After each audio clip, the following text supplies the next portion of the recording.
So in today's video, we're going to take a look at how you practice improvising and your mindset about doing it, because this is something that I find with a lot of my students that's kind of particular to improvising, and it's a kind of mental roadblock that I think a lot of people have and a lot of people need to kind of start working to get past.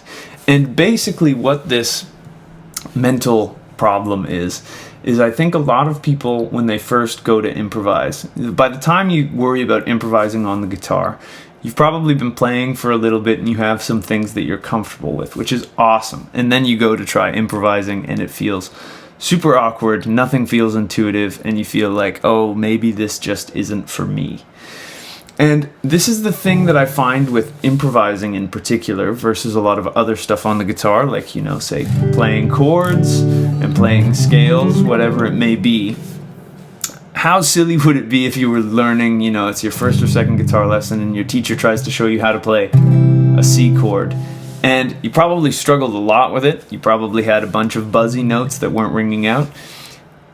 But you didn't think, well, maybe this isn't for me. And this is where the big mental hang-up, I think, is with improvising, because it's totally coming from you rather than a superset framework to work within. I mean, again, you can run a bunch of exercises so you know where good notes are to improvise.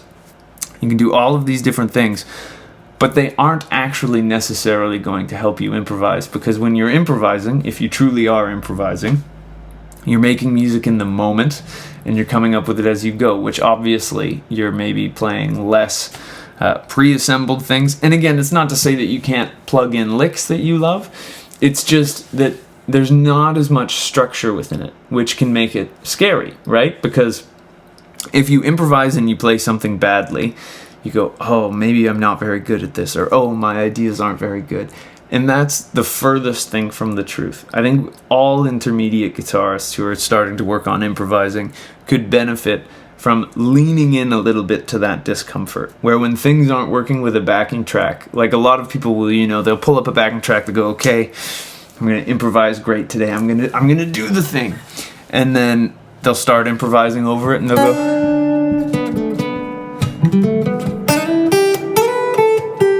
then they'll hit a bum note and they'll go, ah. So then they'll restart the backing track and they'll try it again.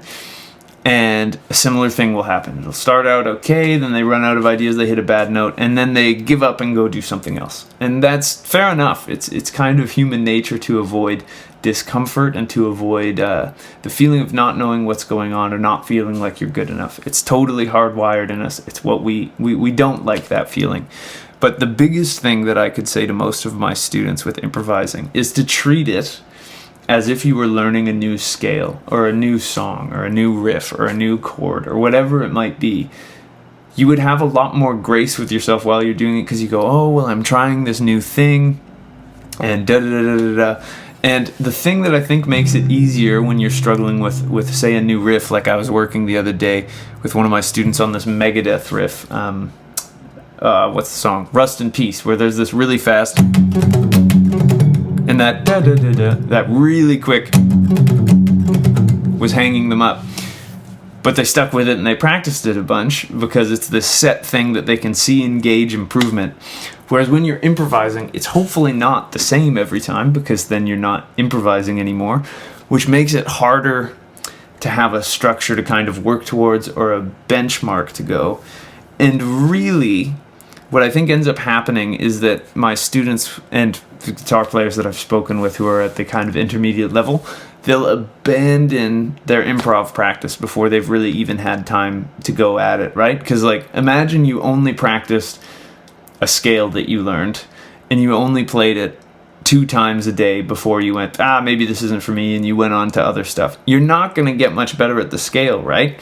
So I think that this is a kind of mental block that a lot of guitarists have, and the biggest thing I could encourage you to do is just to push through it and try to lean into some of that discomfort.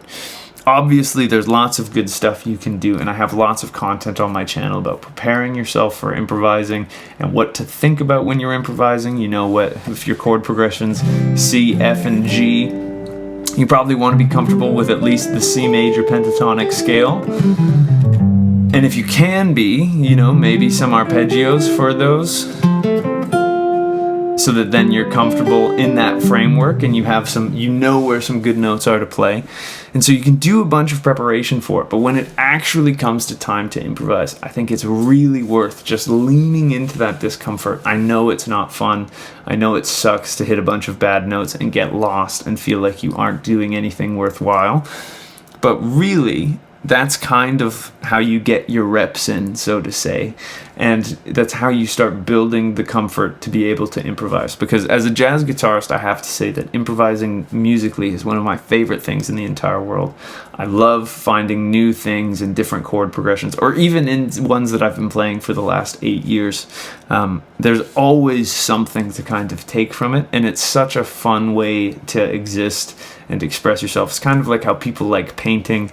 I think improvising has a lot of, like, it's kind of like coming up with your own painting over a song or what have you. So improvising is something that I love so much about music. It's something that I love working with students on. But again, I've learned that it's something that my students don't always love to practice because it can be really, really uncomfortable. So I'd strongly encourage you to, if you do have the time, even if you just spend 5 to 10 minutes a day working on it with a different backing track on YouTube or the same backing track, and just try to really lean into the discomfort of not being good at it at first. Because if you keep backing away from it, it's kind of like some students, the F chord of all of the beginner kind of open chords that we learn tends to be the trickiest ones for students because you have to do it's usually our first introduction to playing a bar chord. It's really hard to get those 2 notes on the first fret. And it's kind of like if the first time you played that you didn't get it, you just went, well, I'm never going to play an F chord.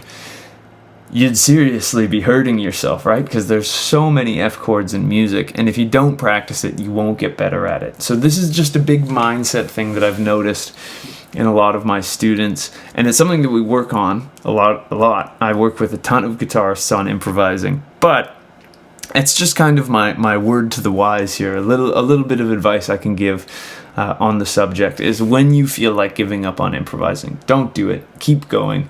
Push through that discomfort and see what happens. Because if you don't, you'll always feel like improvising isn't for you. Whereas if you keep doing it and you keep practicing it a little bit every single day, you'll start to build your comfort in it. You'll start to kind of come around with it just the same as you would with a scale or a chord. Again, it lacks some of the framework that building those things have that makes it easier to practice and you can gauge.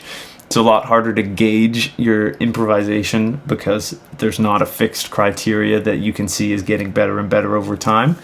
But by trusting the process and putting in that time, it's the only way that you'll really start to see meaningful improvement. So, bit of a different video for me today on this kind of mindset lecture for improvising, but I hope you found it useful. If you did, I'd really appreciate it if you could like and subscribe. It truly helps me out more than you could know. If you want to take a guitar lesson with me, there's a link to that down in the description. I've been working with a bunch of people from YouTube lately, and it's been super fun to connect with people, all over the world. If you want to support me in this free educational content I'm putting out, you can subscribe to my Patreon down below in the bio and get early access to videos. You can also purchase my video course or my book that's all about scales and arpeggios on the guitar.